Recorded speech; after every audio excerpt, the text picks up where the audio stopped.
the venture capital industry has had a couple of hiccups over the last 30 years or so, and we seem to be focusing in on that one currently. So in the current year, we've obviously in the middle of this economic recession.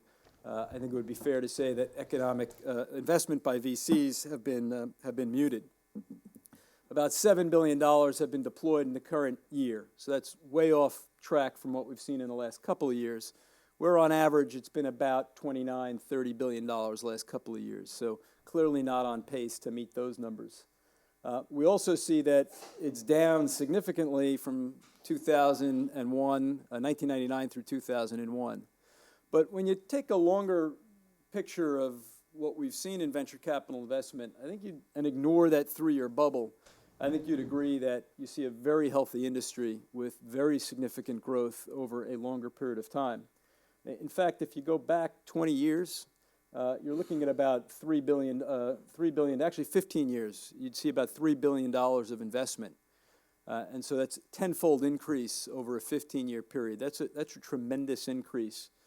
So you can see that VCs are very active in investing, and I'm sure when the economy brightens up, we're going to return back to some very significant numbers. And in fact, the $7 billion in the current year, in light of the economic conditions, is actually a pretty significant number.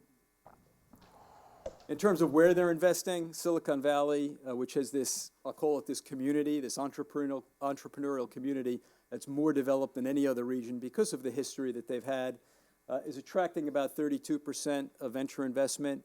Boston, the New England region, in second place at around 12%. But New York has consistently been in the third place at about 7 to 8% of total venture investment, which is significant as a percentage of the overall U.S. investment. Silicon Valley, New England, and New York Metro combined over 50% of all venture capital going to those 3 markets. The industries that they've been going into, biotech, software, med devices have been the leading categories for some time now. In Q2, we see that biotech and med devices surged a bit.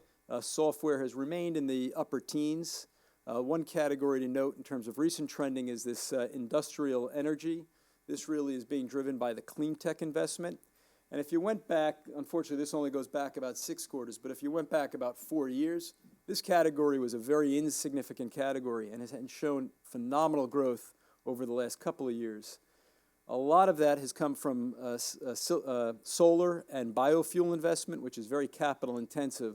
So when the recession hit, there's been a lot of pullback on some of those bigger ticket investments, but I would suspect that that category will come back, maybe not to the same heights it was, but it'll be a significant category for some time. Trend that we've also spotted over the last 15 years or so is more and more money has gone into the venture capital space. We see that the VCs are investing more in latter stage, which is the upper portion of this chart. So a greater percentage of their investment are going into later stage companies to diversify risk, and as they have more capital to deploy, there's probably more opportunities to invest larger sums in bigger companies. But a nice trend that we've also spotted over the last couple of years has been the return to the startup and seed investment. And you can see here that over the last couple of years, it's actually grown from about 3% of their overall investment to 6%. And you got to remember that's on a growing base of investment as well. What's not tracked here is angel investment, which is also a significant component for the startup and seed level companies. And with an entrepreneurial community that's growing, you're going to have a lot of successful exits with people that made a lot of money that are willing to deploy that capital in founding new companies or investing in new companies. And that's the role the angels are playing. In terms of valuations, a couple of interesting things here. This is an early stage companies. We actually see that valuations have held fairly steady over the last year. And while we would have thought maybe we would have seen declines in valuations, we actually see them holding constant from 08 to 09. And actually up from the years prior when we saw them going down after the bubble. On expansion stage companies, the difference here is that we did see these beginning to increase their value earlier. So in 04, 05, 06, we saw increases. Those have come down a bit in the current economic environment. And latter stage companies, a similar trend. We saw it go up. We saw it come down more precipitous in 08. But in 09, we actually see an uptick in the valuations of the deals that were done. So that's an interesting trend. VCs are in it for the exit, and this is how they get out, either IPOs or M&A activity. And I guess the bad news and the less bad news, the IPO market, as you're all aware, has been pretty much shut. The good news is that in Q2 of '09, there were 5 successful IPOs, and I'm sure you're all aware that there is more companies currently in registration, and that number hopefully will continue to grow, although still at anemic levels from historic levels that we have seen. The M&A market, up until the last year, took off some of the steam on the lack of IPO exits. We've recently seen over the last couple of quarters that market also slowed down in light of the economy. Again, I'd suspect that to heat up once the economy starts to turn. And then lastly, in terms of fundraising, VCs need to raise the capital in order to deploy it. And what we've seen is a negative trend here with respect to amounts raised over the last 3 quarters, directly correlated to the economic environment. And I think really the amazing thing is that in Q4 of '08 and Q1 of '09, despite the sky falling, new funds and existing follow-on funds were able to raise $7 or $8 billion worth of capital. And then in Q2, we saw that I think the full economic impact hit, where it was only $1.7 billion. But again, I think closely related to the economy. Those are the key statistics. I thought that might be interesting prior to the panel starting. And I'd like to turn it over to Steve. Great. The title of this event was named Lessons Learned. And personally, I've been involved with the New York technology community since 1995 when I first got here. Initially I transferred schools for law school, in fact, and I transferred to Columbia from Washington University. And after it was my last year, and I realized, you know what, I didn't want to be a lawyer, and I didn't want to become an investment banker. And what was I going to go do? And I took an entrepreneurship course, and this crazy-haired, ponytailed guy with wild eyes came into this entrepreneurship course, and he was on sabbatical from Credit Suisse at the time, and he was talking about this thing called the internet, and his eyes just got bigger and bigger and bigger, and he said, this is going to be the biggest thing since sliced bread. And so I got an internet account at the school, a Lynx browser. It was just a text browser at the time, no graphics, no nothing, on a whatever it was, a 48-byte line. I don't know what I was getting in terms of byte speed. And I started thinking about opportunities, and it was all text at the time. And I realized at age 25 that there's no freaking way that any book publisher or any of the major publishers in New York would ever give me any of their content to republish or use in some way. And I went to the school library and started looking at the newspaper industry. And it turns out that 90% of profits at the time, this is 1995, came from classified advertising. And as the papers got smaller, that actually number even got higher. And that was a big aha moment when I realized that of the 1,500 daily newspapers out there, 1,400 of them had less than 100,000 circulation, and I think 1,300 of them had less than 50,000. So relatively fragmented industry with lots of small publishers. And I thought, hey, if I could aggregate those small publishers into a giant classified ad database, that might be worth something. And I started taking money out of my small IRA account. I took whatever I could get from friends and family, raised $20,000, and I thought, hey, I'm rich now. I can hire people, I can rent desks and borrow computers. This is easy. I'll plug into the internet. And we raised some venture capital from Venrock and ultimately sold to the newspaper industry. Actually, before that happened, that's when I met Dave Morgan. This is in 1995. He was head of new media ventures at the Pennsylvania Newspaper Association.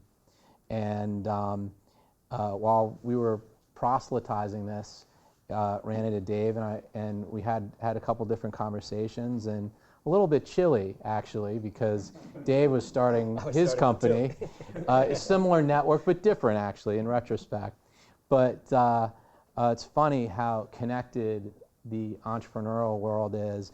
And I just wanted to share some lessons learned. So one of the lessons I learned, I pitched 100 VCs in my time as an entrepreneur, was that you have to introduce yourself. And a lot of entrepreneurs, and myself included, have made that mistake of not introducing yourself before making a formal pitch. So I try now to make sure my entrepreneurs and the entrepreneurs I back, and I introduce myself properly in front of an audience or in front of a major opportunity before diving into it. It's a lot. One entrepreneur, when I later after we sold Ad One, I became a venture capitalist, and this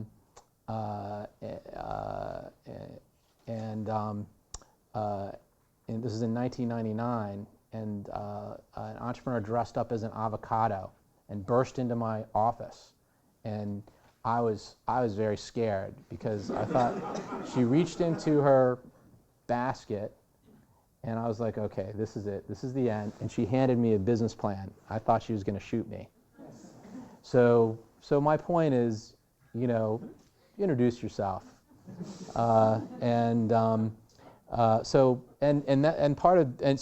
Dave, actually, when we were talking the other day, Dave, this is in August, we were talking about maybe putting on something like this, and I was like, yeah, wouldn't it be cool to have a lessons learned panel and talk about that stuff, and so that's really what the inspiration was here. I now run a venture fund, with my partner Brian Hirsch and Somak and JB, who are here tonight.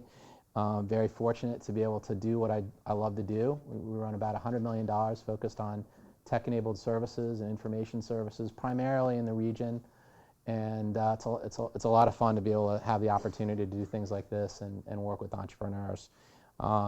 So what I'd like each of our participants tonight to do is to tell their story a little bit.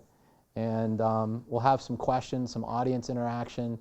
We want this a little bit more interactive. So what I'd like you to do is text, if you have a question, we have monitors here, text the word MIT to 69866, and your question will pop up on the screen live while we're talking.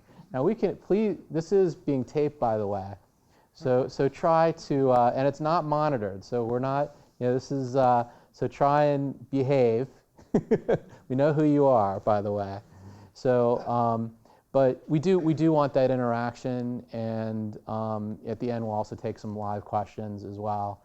So we just want this to be fun and light. And Dave, why don't you start out? Tell us a little bit more about what happened after the association experience. So. Hi. So I'm a bit of an accidental entrepreneur. I was trained as a lawyer. I grew up in a small town in western Pennsylvania in the middle of nowhere, and I found myself working in the newspaper industry, and I worked in a large law firm for a while, and I actually even had as a client for a while Paul Allen and Vulcan Ventures, so I had a little bit of a sense of sort of how some tech companies worked, but it was pretty isolated. And I actually had written a computer program, a couple games back in 1980 on a Radio Shack machine, but I was more of a liberal arts, political science lawyer, and had sort of gotten out of that. And in 1990, 1991, I found myself negotiating between newspaper companies and information superhighway companies, and a lot of that was telephone companies about information, voice response, or broadcast, and online services. And after a few years of this, and this was ultimately, where we had run into, I kept realizing they couldn't talk to each other, that there was lots they could do together. We had these large traditional media companies everything was my franchise, my customers, I won't work with anybody, there's no cooperation. They own, newspaper companies typically own trees to trucks, fully integrated vertical monopolies, and fortunately, can't afford any of those anymore. And the tech folks, everything was very binary and they couldn't talk to each other, and I kept thinking, boy, there's lots of opportunities here. And so the long and the short of it was it was pretty obvious that once the web showed up and we saw the browser in, I guess, late 93, early 94, that this was what we were waiting for in the online world for text and photos. And it seemed to me there was a need to be able to do a direct marketing service, that we would have media that would support direct marketing, which was always the holy grail. And I wasn't sure whether the future was going to be to build the technology to manage the direct marketing or to build a network sales force to sell this more sophisticated kind of advertising. And so that was right when we had met, which I was like, well, I'm going to just start it. I actually, in January of 95, I was in an elevator at a conference, and I ran into this guy with his badges at AT&T Ventures. And I didn't know what venture capitalists were, but I was trying to get a deal with Bell Atlantic. And I started pitching this guy, and I was going out running, and he was going into the cocktail party, and I pitched him floor 14 down. And he was interested enough. He said, well, you can come with me, but I got to go in this cocktail party. And I'm like, well, I'm in running clothes, but I don't care. So I followed him in. And it was Brad Burnham, who's now Union Square Ventures, but he was AT&T Ventures. And so long and the short of it was I started a company called Real Media, and we did both. We built technology, one of the first ad servers to online ad servers, and also one of the first online ad networks.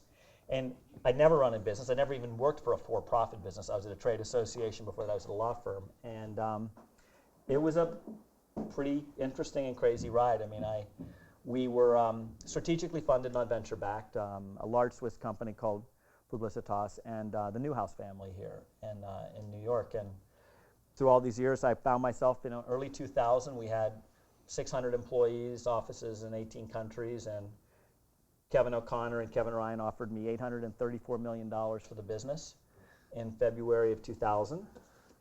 And I said, well, come on.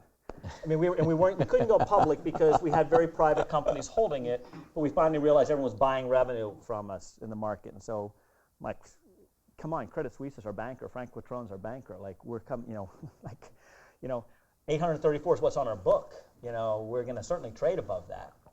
I should have known enough from being a transaction lawyer. I should have taken that. So we're about to go on a roadshow. The market collapsed.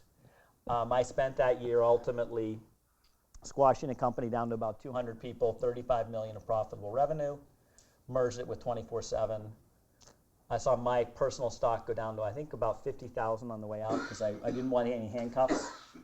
Wow. But then, so fortunately that was a survivor, and that was sold 2 years ago for $800 and some million to WPP, and Dave Moore did a great job sort of running the integrated companies. And then I started a company called TACODA, which was sort of a targeting or intelligence service on top of what was that infrastructure. And I knew a little bit more about how to do this one that time, and sold that 2 years ago to Time Warner for $275 million. That was venture backed, though. We raised money in 01, 02 when no one would, so it was angel, sort of ventures as venture partners as angels, and actually Union Square Ventures was formed out of TACODA. Fred Wilson and Brad Burnham both invested personally, and then they decided, hey, we should build a fund here. So I'm now on my third one, and I've got a lot of lessons, so I'll be happy to talk about them as we go through. There you go. Thanks a lot, most are Dave. painful. That's and my lesson learned was I didn't decide to back TACODA when Brad and Fred were walking around before they started Union Square. So lesson learned again on my part.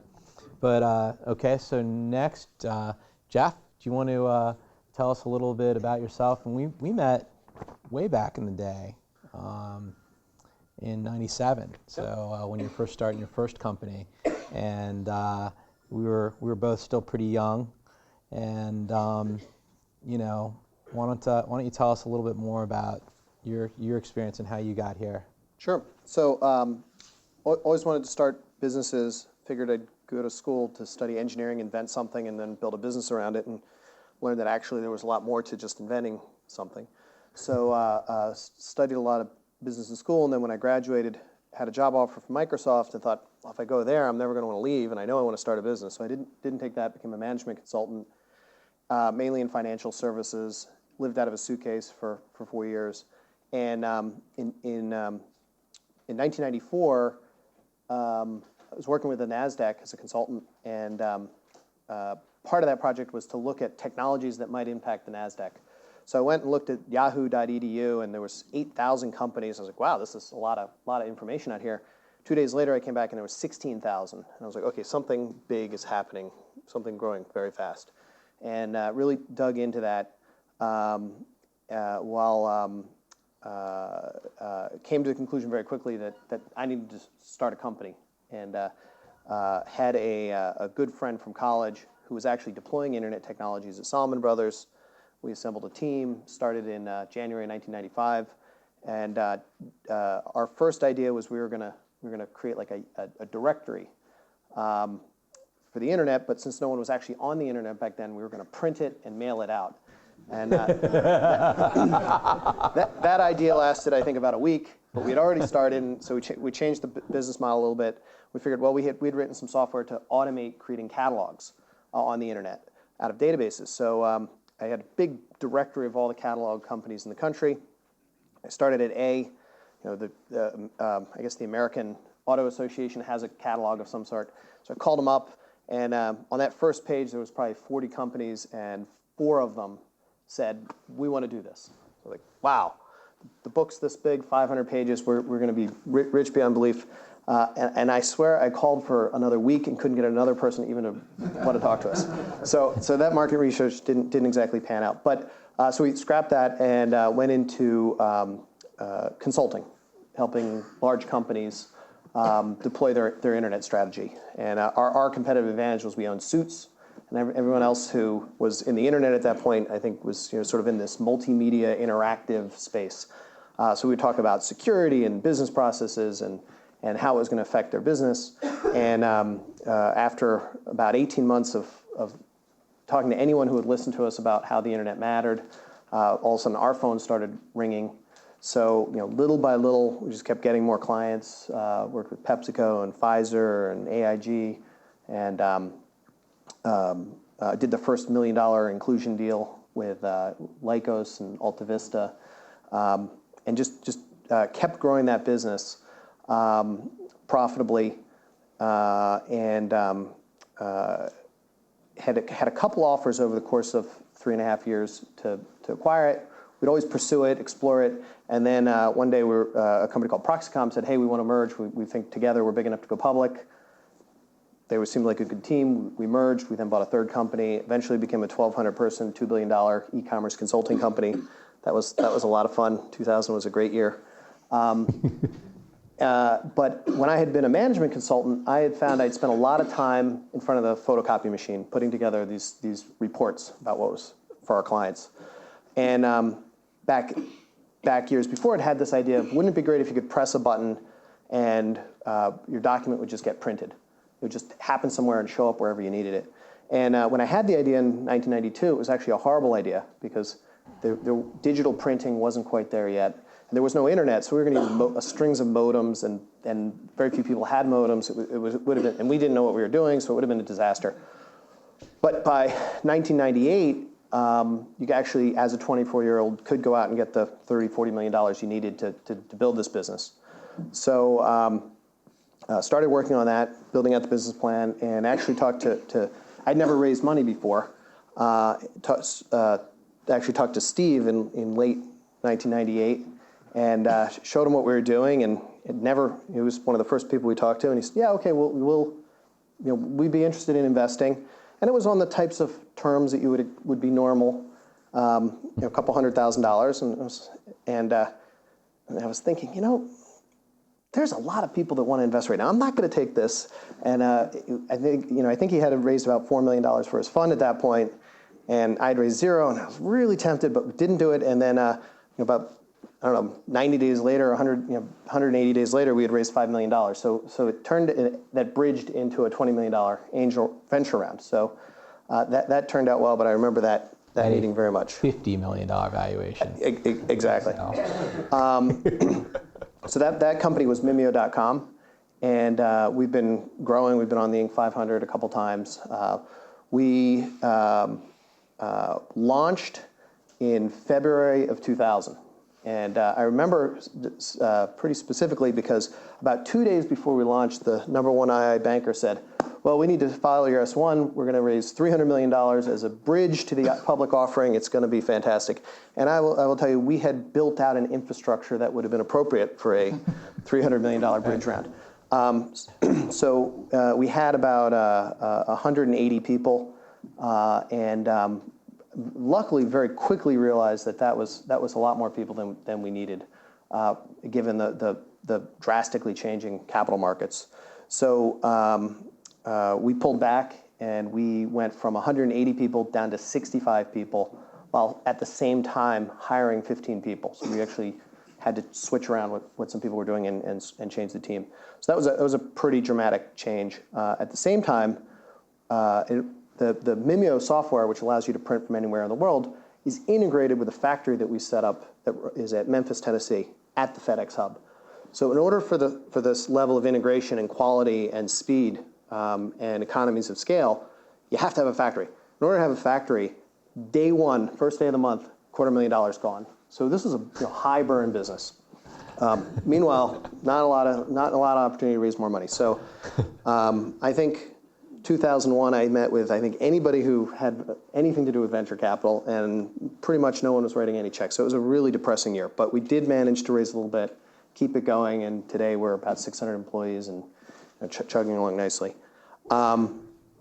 Then in around 2004, 2005, launched a company that used computational linguistics to help hedge funds identify data and figure out what data might affect their portfolio. We raised about $20 million for that, invested heavily in technology, actually had an alpha product that was working, that customers were paying for. Just hearing, couldn't get enough developers quick enough to both service our customers and evolve our existing product and build the next generation product that we wanted. We made a decision to focus on the next generation product. Meanwhile, that ended up taking longer than we expected. Market shifted, and we decided to wind that down. So that was unfortunate. Also, but learned a lot. More recently started a company that uses computational linguistics to assess salespeople, business development and account management. It turns out in every business that I've started, and a lot of the businesses that I invest in or am involved in, the cost of salespeople is a huge waste. The salespeople that don't work out. So I've been obsessed on how do you get more effective in picking the winners, and we felt that by recording a conversation, transcribing it, and then statistically analyzing this, we could drastically improve the success rate. And it's still in development, or it's still evolving, but so far we're having positive results. Anyways, Rob, why don't you tell us a little bit about yourself? And I actually met Rob it was either 97, late 97 or 98, and I have a very vivid recollection of walking into this 10 by 20 foot room, and the first thing you see is a Macintosh, a classic, the box Macintoshes from 1985. It was hanging from his ceiling on a rope, and right in the middle of the room.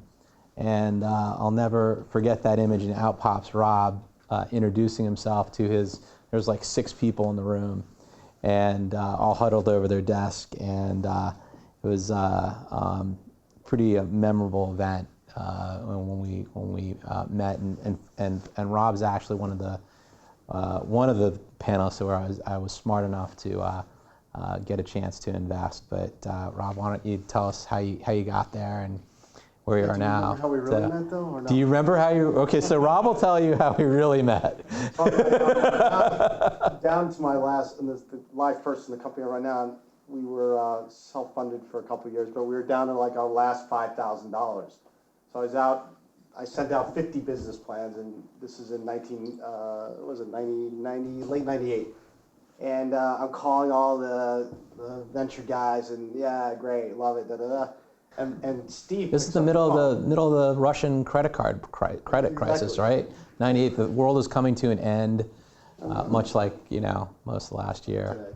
So I get Steve on the phone, and I'm like, Steve Brotman, this is Rob Locascio, and he's like, yeah. I'm like, I have this. I sent you a business plan. He's like, yeah, join the call. I got like a stack of them here. And I'm like, yeah, but this is a great idea. And he goes, and he was so, he goes, and he just went right into my Microsoft Windows crashed. I can't get anything. And he was, this sucks. I hate Microsoft. And I'm like, I go, can I send somebody over to help you to reinstall right, that's reinstall right. your operating system. So he goes, you'll do that? I think that was earlier in I said, 98. yeah. So like my main tech guy, because there's only one tech guy. I remember this guy Chris. I'm like, Chris, take the Microsoft diskettes, run over this guy Steve Brom's place, install him. I said, Steve, if I get your computer up and running, would you read my business plan? So he says, okay, I'll at least do that. So literally, I said, Chris, I remember now, right? I'm reinstalled glad. the Windows That's why we have operating events like this, right? and then he We should talk more often. I know. And then he read the business plan, and then he called. Actually, he didn't call. I called again like a week later. And he felt so guilty, and so he read it. He's like, and then he said, "Oh, it's a good idea." And then he came down, and Yeah, that's when. Okay, that's when we that's became, right. I'd forgotten about that. best friends from there. But I'm kind of like I was a doomed entrepreneur. So I grew up in a family of both grandfathers had their own companies. My dad had his own company. My mom, my sister, my cousin. So I was doomed from birth to take on this burden of doing this crazy thing. And often I attribute to my grandfather. My grandfather, who had a handbag business in New York, when I was a child, he used to say, just don't be a follower. Whatever you do, you got to go in your life and do your own thing. And I think that was the genesis to being an entrepreneur. So out of college, I graduated in 1990, and actually one of my roommates, who I haven't seen in 20 years, is here, so it's like a homecoming. I graduated from college, and I didn't think I could get a job. It was 1990. It was a recession. I didn't think I was smart enough to get a job, to be honest, a good job. So I actually did a small stint at trading international chemicals for a while. It wasn't drug dealing or anything like that. It was really international. And I decided I'd go out and start my own business. So I was right out of college, and I didn't have any money. I don't come from a wealthy family, so I basically had the best venture capital in the world, which was Visa and MasterCard. So I had 10 credit cards. At that time, they were trying to get college students to get credit cards. So I had 10 credit cards with $5,000 each. And I proceeded to build a company, and I had this idea for interactive kiosks for college campuses because I saw this digital video stuff back in 1991 at this point. So I put 50 grand on the cards. I went for it. We got a bunch of schools up and running with this kiosk with advertising and local college media. And then a terrible thing happened. It was called the internet. And it was the worst thing that ever happened to my life and the best thing. But in 1995, it was May of 1995, we were putting a kiosk up at NYU, and I get this call from Northwest Airlines. And Northwest Airlines advertised on our kiosk to college students. And this woman who ran the college marketing department said, do you guys build websites? Could you build a website for us? And by the way, I'd seen the web in 1993, and everyone who was in digital media at that time with CD-ROMs and stuff, we thought the web was a joke, because it didn't do digital video. And the hope was interactive video for your homes, and there was some great stuff going on in the early 90s. So we're like, so I remember this phone call. I literally was outside of NYU, right on Washington Square Park, and I'm like, well, actually, it wasn't a cell phone, so I don't know why I'm going like that. From a payphone, it was like a big cell phone. And I remember Sharon something. If you're out there, Sharon, thank you. So I said, yeah, we could do a website. I love doing websites, which I had no idea about websites. So I remember I put the phone down, the payphone, and walked down to Soho, and there was this bar called Cyberite, and I walked into this bar and got a drink, and I thought, literally, must have been 11 o'clock in the afternoon, because it was like that intense of what was going through my mind. I'm like, we're in trouble, because the internet, I could see, was going to replace the kiosk, because college students could use their computers to get to it. So I'm sitting there having this drink, thinking, I'm like, oh my God, my company's going to go out of business. And so this was May of 1995. All my life was in this thing. I was like full chips in. I raised about $20,000. Friends and family, Uncle Joey and my mom and the whole bit. Close Italian family. And long story short, Northwest Airlines gave us $10,000 to build a website, and that $10,000 sort of got us started into what is today LivePerson, and that first company went under. It probably pretty much rolled out over the next 5 months, and I just let it go. And I came to New York City. I lived in Baltimore at the time, and then I got some office space in Tribeca, and then I slept on a couch for about 2 years. So I took that 10,000 and made it stretch for about 2 years. And then, Wow. you know, so yeah, when we went public, the auditors looked at they looked back on your finances and they're like, it looks like you took about $500 to $800 a month out of this business for 2 to 3 years. Like, where's the cash? Like, were you like making cash on the side? Did you have like laundromat? What the hell is the deal? So, Lots of peanut butter and a lot of jelly. peanut butter, was it? So, and there's a text message here. I'm afraid to read it. So we basically, at that time, I just focused on the company. And then in late '98, thought of this idea of LivePerson, which was chat for customer support on the internet. And then focused on that. We had 5 people. I met Steve through what I just told you.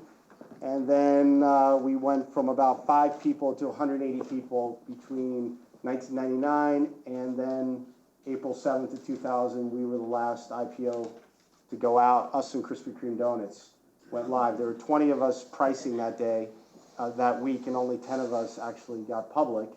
So it was pretty horrible time. As a matter of fact, the bankers came in when we were pricing. We were 10 times oversubscribed in the first week of the road show, and we were 10 times undersubscribed on the actual day of the pricing. Undersubscribed? Undersubscribed.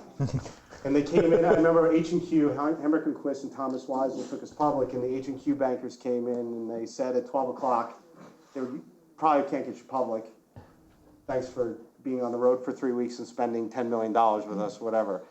So we got public, and then we basically quickly went into a restructuring. In January of 2001, we fired 3/4 of the employees, and we just focused on getting profitable, and we got profitable in December of 2001. And then, you know, today we're about almost $90 million company. We'll do about $22 million in cash flow. We have about 400 employees. About 280 are in Israel. We acquired a company in Israel 9 years ago. We moved R&D to Israel. So that's the story. So. Cool. All right. You guys have seen, and we all seen, you know, what's happened over the last 15 or 20 years in the New York entrepreneurial community.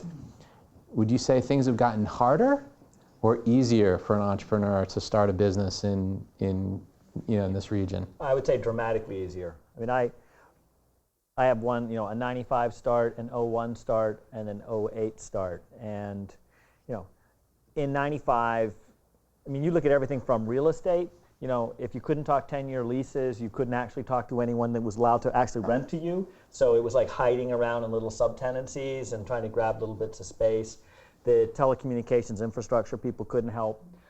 There wasn't a New York venture community. I mean, maybe 1 or 2 people that actually did early stage tech here. Brad. The law firms here, there were no law firms that actually could do early stage tech deals and knew how to deal with entrepreneurs. You didn't have, like, you know, a bunch of people coming out. We didn't have things like, you saw Mike Moretti. I mean, you didn't have, like, you know, Silicon Valley Bank. You didn't have banks that knew how to deal with all the issues. It's like, and those are the things that everyone forgets about. That, like, eats up all your time. Like, you know, everyone, you want to spend your time, like, actually building a great product and selling it and servicing it, and you spend all your time dealing with. So I would say those things have just changed incredibly, where, you know, we don't have necessarily all of the scale and throughput of Silicon Valley, maybe, but, you know, the friction has gone away in this market to where it's you know, I think it is very competitive with that and has a lot of other advantages. So, And I think there's, because of what happened in the 99 to 2000 timeframe, a lot of venture capitalists made money here, and we didn't have that. We were the first guys who came in and said, you can make money. Like guys like Steve were just starting investing, and so now you've made money. And so that creates a lot of belief that funding small companies can make wealth. And we didn't have that. Plus, and also cost of infrastructure now is you can set up a company for $100. And for us, we had to put real money into building servers and dark fiber and all this stuff. It's a different world for building companies, I think. Yeah, I would agree. So if you want, as I'm sure 20 years from now, we're going to be talking like, oh, when I was a young entrepreneur, so much easier. Now for you guys today. But it is it is interesting. I think, you know, back in the 90s, there wasn't really even a venture community. There were Benrock, was a venture fund. There was Lawrence Smith and Horry who funded us, and they fit, the last hit they had was Federal Express in the 1970s. So it was, you know, it was pretty. And the out-of-town VCs didn't want to invest in New York. Yeah. I mean, Right. if you wanted to do something, you had to go there. And I have a lot of Right. friends that got moved out of the city. And now what I like is, you know, I mean, in the tech space, early stage tech, there's not much in Boston at all. So all the Boston guys are down here all the time to do deals, and a lot of the Valley guys are here to do deals now. So Yeah. it's it's a great sort of flip. So even as if we're in such distressed times, I mean, you know, we've come a long way, baby. So that's what I'm most excited about. In the next 10 years, I think are going to be even better. So, you know, we've got, as I mentioned before, we've got some great questions. One of the questions I saw up here, and guys, if you want to answer one of these other questions too, that's great too. But what got you through the hard times?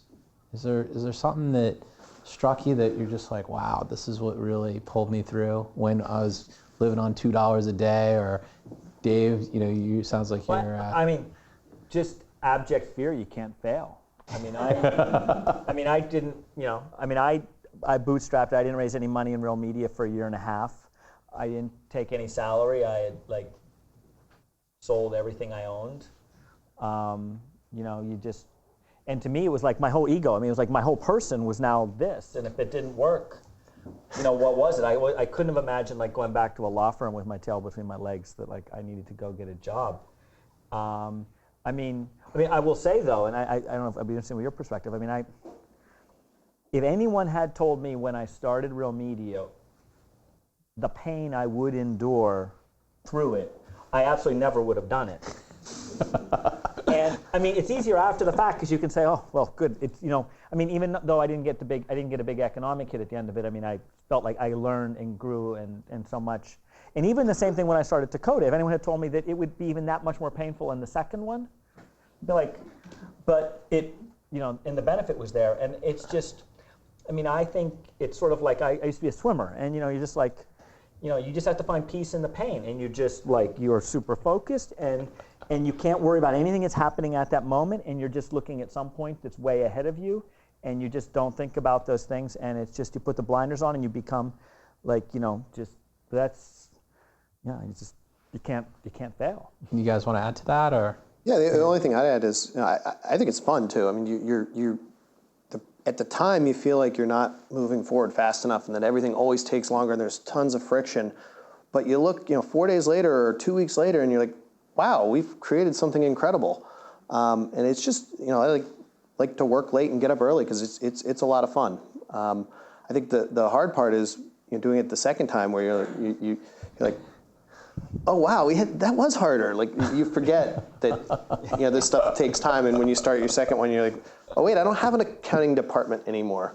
So that can take a little getting used to, but it's a lot of fun. All right. Yeah, I think that you'll have if you start a company, you have very, very dark days. And, you know, I think they're the darkest days you can feel in your life. It challenges you. So, but I think every entrepreneur has something genetic inside them a little bit, or something that makes them say, I can't quit under any circumstance. Because I always thought, if I quit here, like after my first company really failed, I said, if I quit here, they'll know me as a failure. So that's a good jumping off point. How do you decide to quit? I mean, you guys. I mean, maybe you don't quit. You guys haven't quit. You don't. But you know, I've quit. You know, Jeff. I mean, I'm sure you guys have quit. If you had experience with that, or you know, you quit. You know, I guess you answered that earlier when you were talking about your kiosk business. You were just like, you know, it's dead. Right? Yeah. It's just you kind of knew. I think you know, I did have an experience where when we went public, after we went public, I brought in a COO, and he came in, and the company, we had laid off 100 people, and we were still burning cash, and he was coming in to take a look, and we hired him, and he looked through, and he made this 2-page list of all the things that need to get fixed in the company, and he came in after, he's there for about 2 weeks, and he sat me down, and he said, this is all things that's wrong with the company, and I think you should quit. And I remember that, and I remember the board of directors told me not to hire the guy, but I did. And he said, I think you've created all this mess, and you should quit. So I have a partner in the company, and I went over his house at night, and I said, well, I said, look, it's true. This place is a mess, and I got us here, and so my partner said, he was still with me, Tim Bixby, he said, I don't think you should quit. He goes, I don't know this guy, but just I know you, and I know me, so let's stay in and do it. And I told him that, and then he disappeared, and we never saw him again the next day. So, he quit. He quit and left. So. Yeah, but I think when you need, like, there's transitions. I mean, Yeah. At Real Media. And you might quit a couple times trying to pursue something that Right. strategically doesn't work. Yeah, I mean, Right?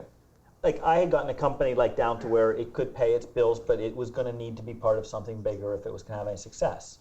And my investors gave me this massive cram down, and it was like, you can say, we want you here for this, and I'm just like, and I said, look, I'll take you through it.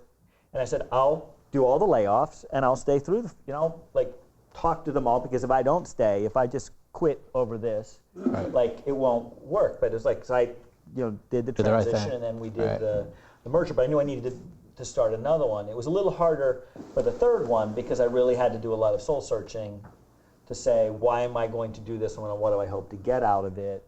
But I think one of the things, and this is something I didn't realize before, I mean, I've never started a company to sell the company. I mean, I don't think about, like, I'm perfectly going to get out that door this way, but one day that happens, you get a transaction happens, and there's this big wire that goes into your bank account, and you're like, oh my God, this day actually happened.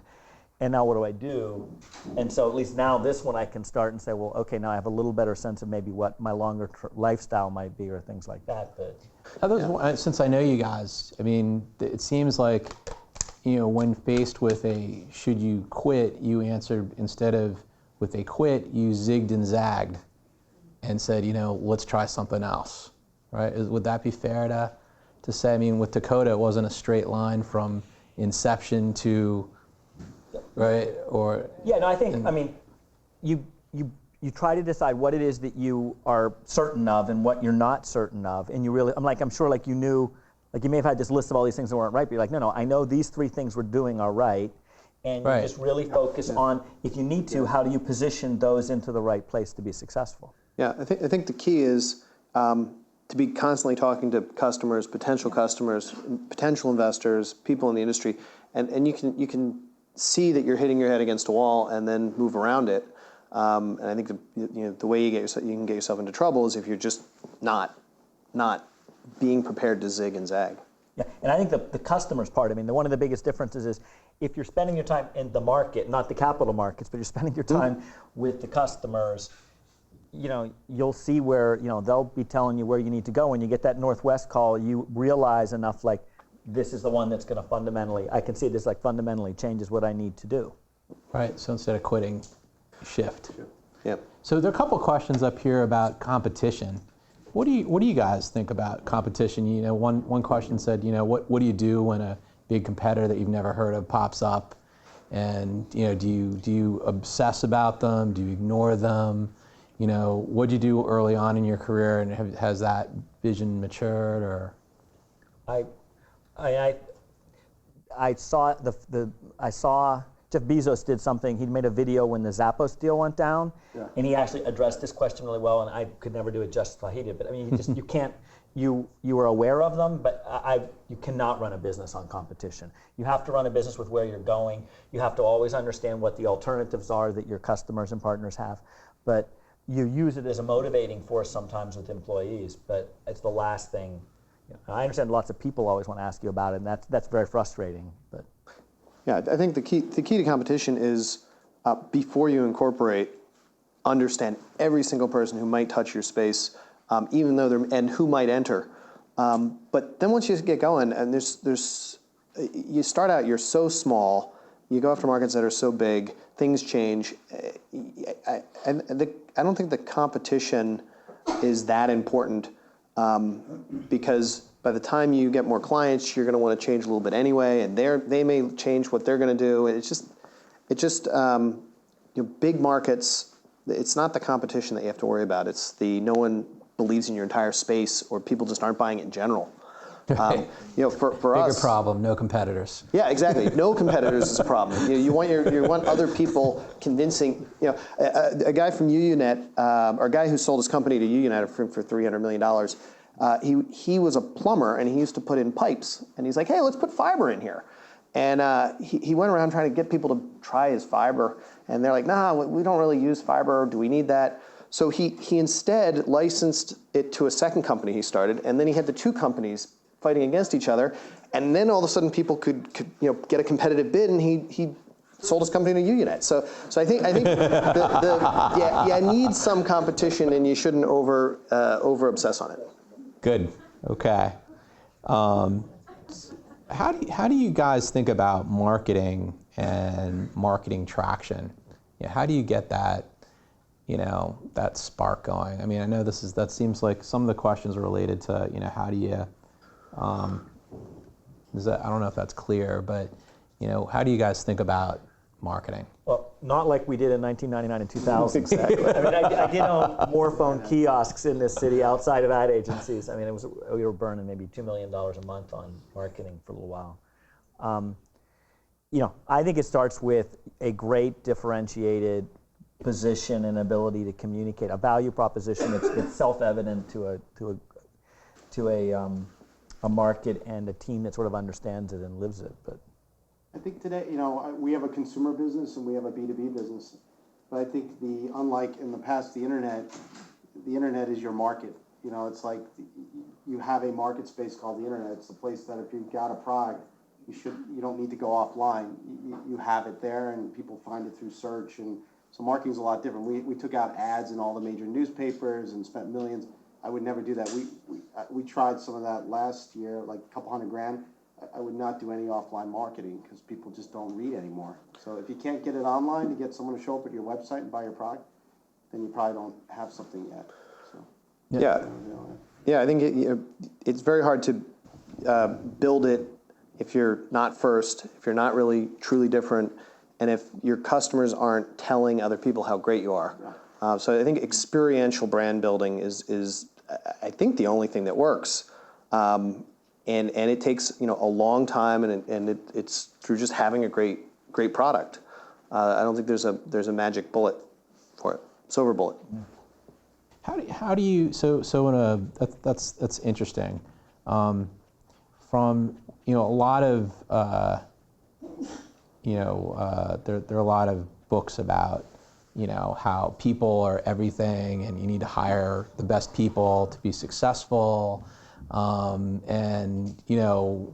do you guys, and I find, at Green Hill, we think an awful lot about what makes for a good entrepreneur or a good executive.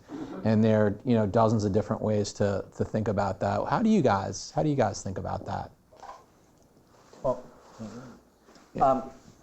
I do think, you have to hire the right people, and you have to hire the right people for the right motivations. I'm most interested in how I align. I'm sure that I'm hiring people whose interests are aligned with my interests in the companies. No different than the money you raise too.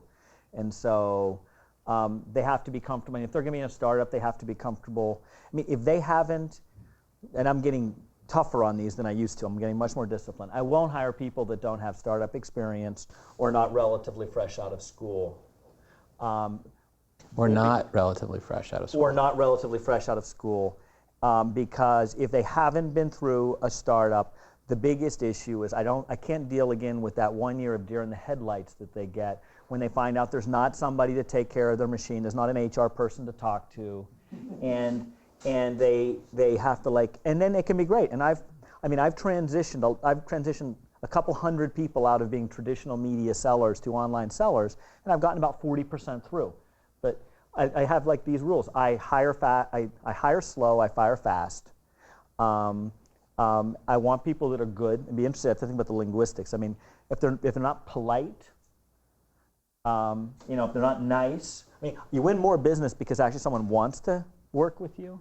But I mean, I think you just sort of find these filters of the kinds of people, and I only hire people relatively through personal networks. I want someone that has taken a risk both in introducing them, and someone knows that person, when they come in, they know there's someone in the company who has taken that risk in recommending them. And when you go outside those rules, you feel like you get I've in almost trouble? always, my failure rate when I've gone outside those rules, the 2%, and I'm sorry, I'm sure there's some people that are in the recruiting business here.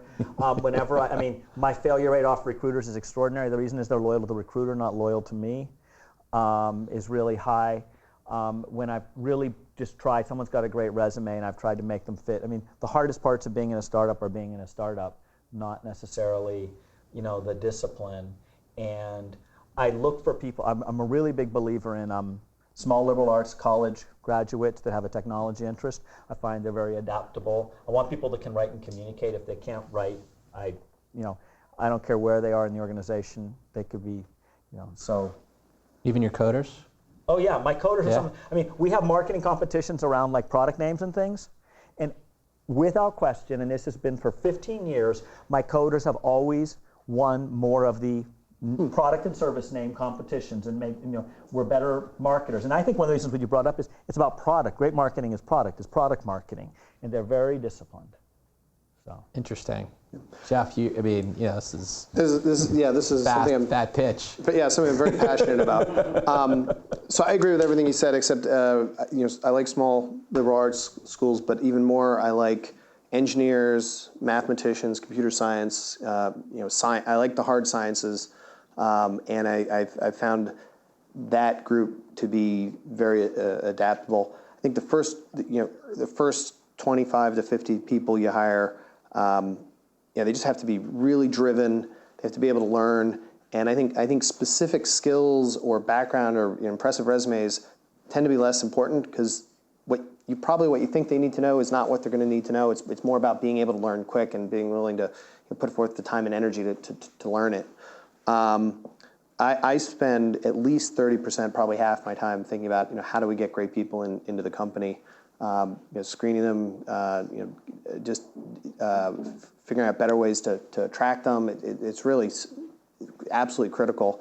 And I think part of that is that I'm, I guess, a lazy manager, in that I've found that if I can get a really good person, I don't really need to do anything. They kind of they figure it out. You just sort of tell them, oh, well, have you thought about this? And all of a sudden, it just works. So I really, really obsess on it, and even to the point where that's why I started Urgent Career, was because I wanted to put some statistical analysis and hard science behind how do you get great people, and how do you get the right person for the right role.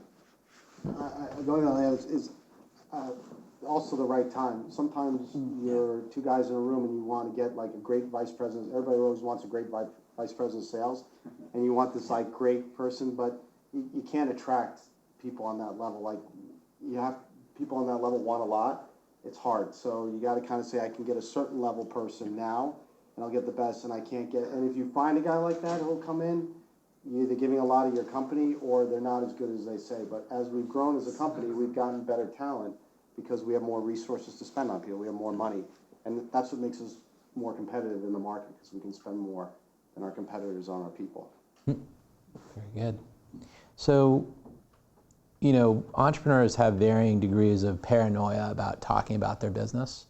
How would you classify your own state of worry about your business and people finding out about you? Jeff was talking early on about, well, if you've got to be the first, you got to be differentiated. Is that a big concern for you as you're starting a business, or? No, I think you should. Very seldom do I hear an idea where I'm like, wow, you should really keep that to yourself. In a good way. Usually, I believe you need to tell. In the dark. Yeah, I think you need to tell as many people as possible, because inevitably that you can, and a lot of them should be saying that's silly, right? If a bunch of them aren't saying that's silly, then you don't have a good idea. But some of them are going to say, oh, my brother's the head of a division that spends $7 million on it. I bet he'd love to do that with you instead in your approach. Or they'll say, oh, wait a minute, I know a guy who spent his life work trying to figure that other piece of it. Maybe I can introduce you. So you're going to get feedback, you're going to get introductions, you're going to get potential customers.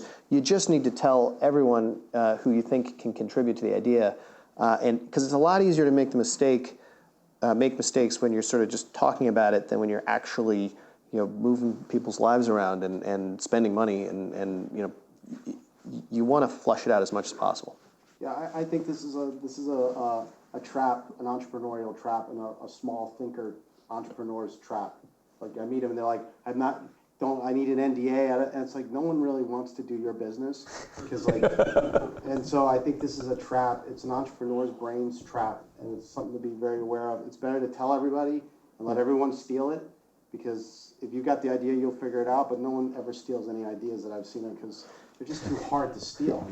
Well, nobody wants to. I mean, them. everyone remembers the was that food delivery business, Cosmo, or wasn't there a big scandal about that? That's the food delivery something. Right. But point taken, both of them went out of business. Yeah. And that's very rare, right? It's very rare that happens. Yeah, right? it happens 1 out of 1,000,000 times. It's a trap. I think it's a brain trap. It's not the idea that makes it Yeah, a success or a business, and it's the open sourcing it and getting lots of feedback helps you refine it, gets you all the contacts. I'm 100%. Yeah. It is crazy because these people like you can't tell anybody, it has to be an NDA, and I'm like, oh, Yeah. okay. All right, we don't need to talk anymore. And even if you have that, that type of idea that you just, it would be dangerous that it was out there. Very, very seldom happens. Someone has to actually be able to execute. And if you think about it, like who can go start a business? It's not 99% of the population. I don't know, maybe 10, 2, 1%, maybe small. Let's say it's 5%. About your plan specifically, though? Okay, now let's talk about your plan specifically. Okay, it's 0.5%. Now those people who could do it and are capable, they probably are doing something else, because capable people tend to be doing stuff. So you need to get someone who's capable and just sitting there going, if only I had another idea to do. And and there are cases in the end. It's like you talk about the value competition. I mean, when I started TACODA, and it was like this 01, 02, 03. It was just you couldn't raise money, and we were playing with different ideas. And you put together decks and you email them and you get them to particularly like, hey, share this with any friends who might want to invest, and so I circuitously, somewhat accidentally, one of our decks that had mapped one company in a potential competitive grid that wasn't really competition, it was ecosystem, ends up being brought up in a boardroom of a company that was doing a recap in 2002, 2003. And one of the investors said, well, shouldn't we be doing this? And actually they did. They changed their company and they recapped it. It was a company called Digimine that was in data mining, and they recapped it and they made it revenue science, and they put it in this business. Went right at us, and it was a little painful because I had this competitor to deal with, but it was the best thing that could happen to business because it validated a marketplace, and there's a West Coast, because it can't just be an East Coast company doing anything. As long as there's a West Coast company doing it, then it suddenly has validation. And so, we did it better, and we got an exit, and they didn't. But so even on those incredibly tiny, rare ones that someone actually does, it helps influence someone. It's not a... Great. We gotta ask about this. I mean, in terms of funding, it's right. There's one at the top there. The question is, when do you think it's the right time to look for funding for your opportunity? And do you think there's a right time or a wrong time when you're growing your business? Isn't there a Kleiner quote that like venture capitalists are like hors d'oeuvres at a party? It's best to take them when they're offered. It's like because it may not come back. Right. I mean, I think it's really to be really careful not to run your business plan according to the funding. Right. But I think you sometimes have to be opportunistic, and when you take the money.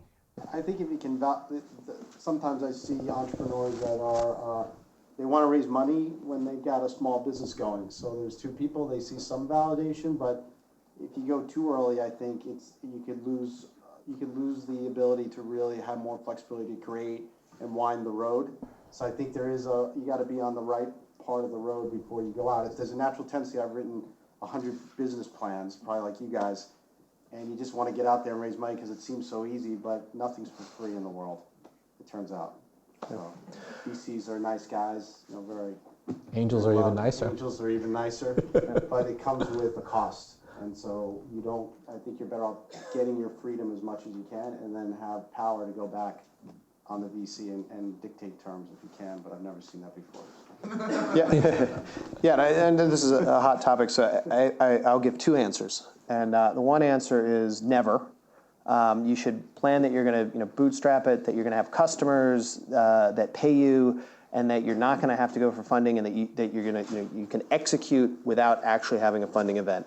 I think that's really important to building a healthy business. Plus, then if someone wants to offer you funding, you're in a position where you can then judge it on its merit and decide whether or not you want to do it.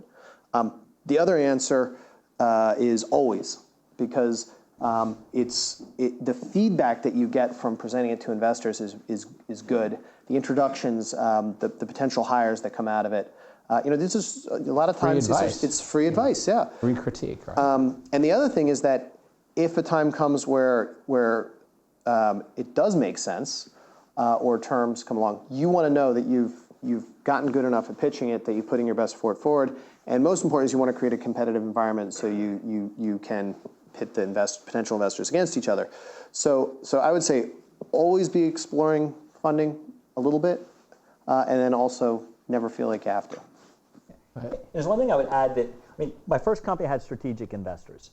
And when I was starting my next one, I was sitting down with Brad Burnham because AT&T Ventures had never invested in the first one. The timing never really worked. But he said, well, what's the biggest mistake? Like, what are you really worried about? And I said, I didn't know how to manage the capital structure. I hadn't thought about that coming in, and ultimately, had we had a financial investor, we would have made better decisions. Mm-hmm. And so my second company, now my third, I've raised venture capital, and it's and with a third, it's more by choice. And I think a great investor at the right stage in a business, it gives you a great magnetic north. It really helps you. It adds a discipline, and you can protect. You can sort of balance and complement yourself. And so I think sometimes you bring in the right kind of investment because it really helps point the company into making the best decisions for it. Yeah, and I think when I got Steve on board, and then you introduced me to Ed Sim and Don Treader, and then that opened Bob Lesson, and there's a bunch of New York City VCs, and they opened up the world.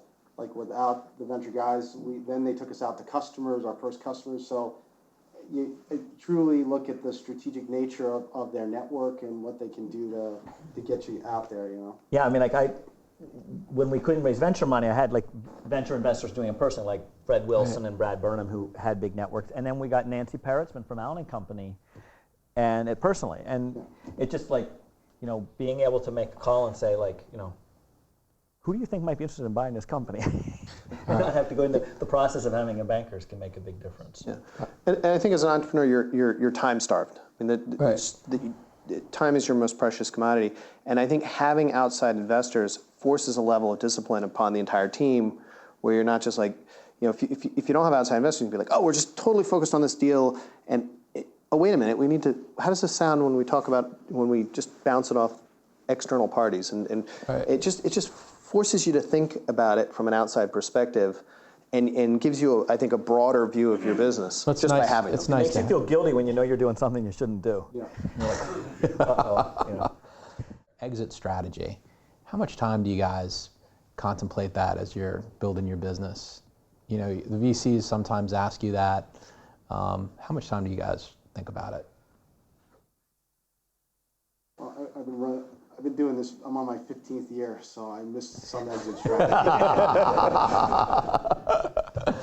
All right. I think someone said that I think you're better off planning to just build a great company, and good things will happen somewhere. I hear people exit strategies and all this stuff. It sounds cheap to me as an entrepreneur. It sounds like a cheap entrepreneur. Yeah, I think you have to be.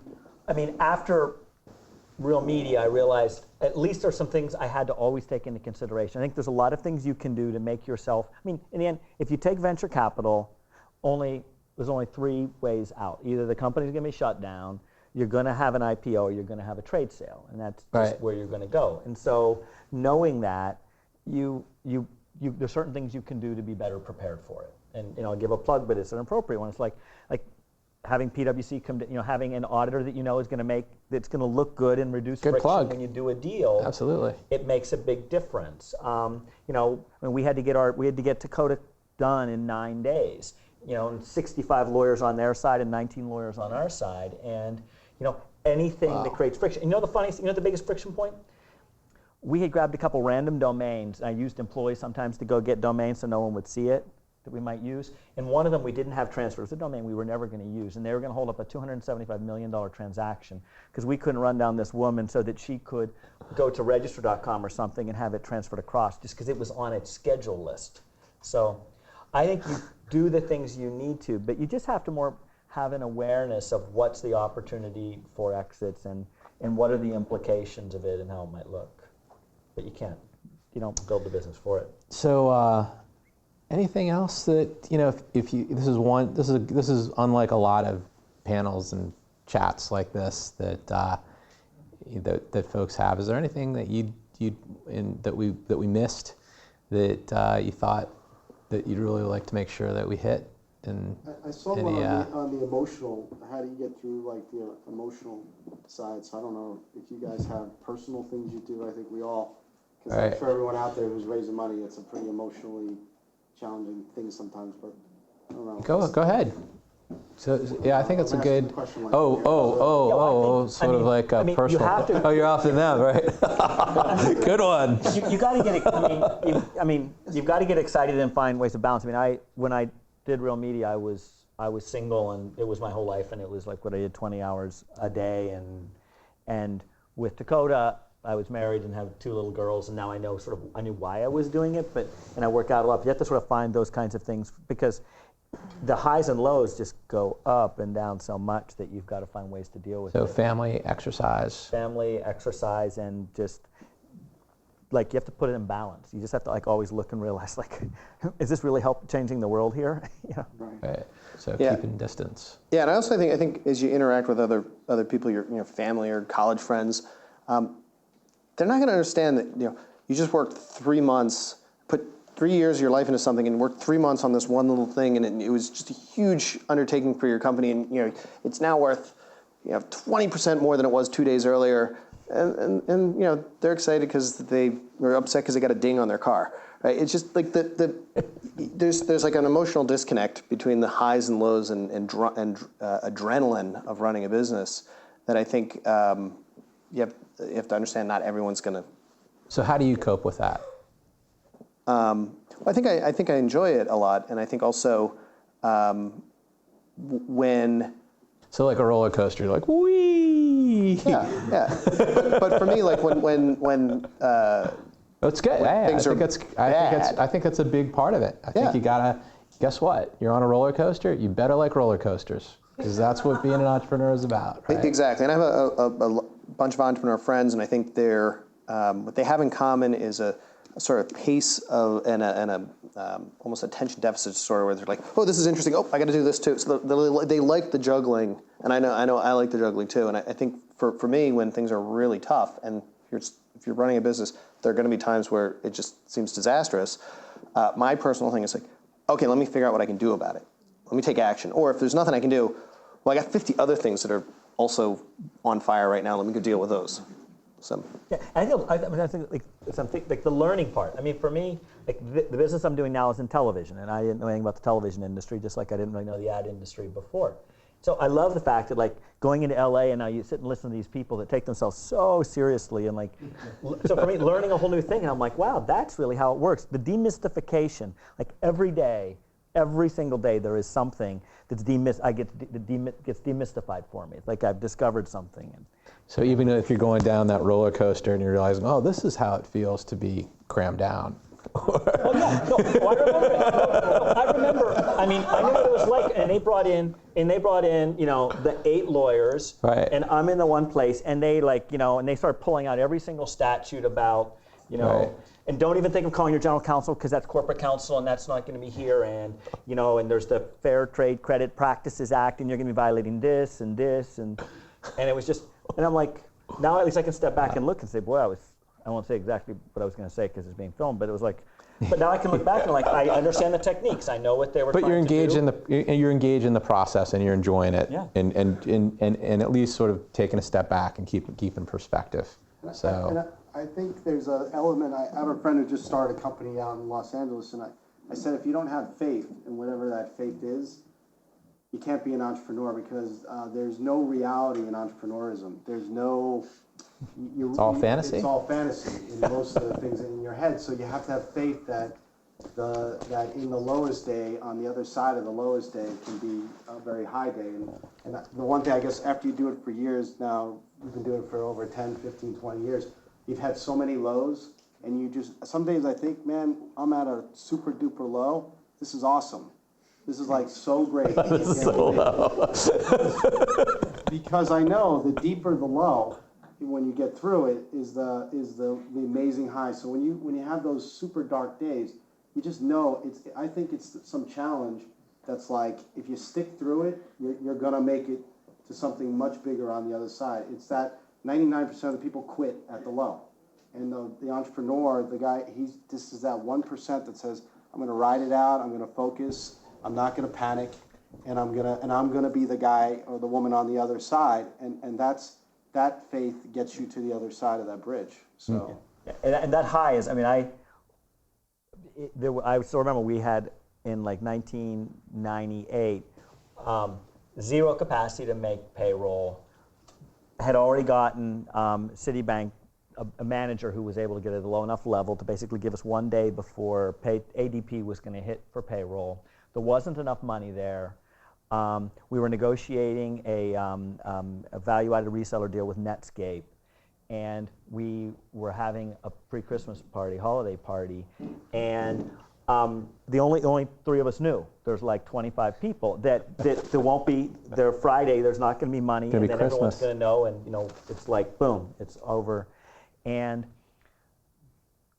at like 10 o'clock, like, and we're having this party and we're just getting pretty drunk because we're like, and you know, and what we always say, it's not in order till the fax lady sings, and the fax came through and the wire hit, and it was like, this contract got signed and we had someone out, and you just, There's nothing you can do. There's nothing you can do. Like, we did everything we could do. We had someone on it, and like, either the wire was going to hit, or we were going to go upside down on $15,000 worth of payroll, and there's almost, you know, no way to come back on that, and it would have put us in violation of a covenant with one of my investors, and and it hit. I was like, okay, if you can make this, you just, you know, the rest of them won't be so hard.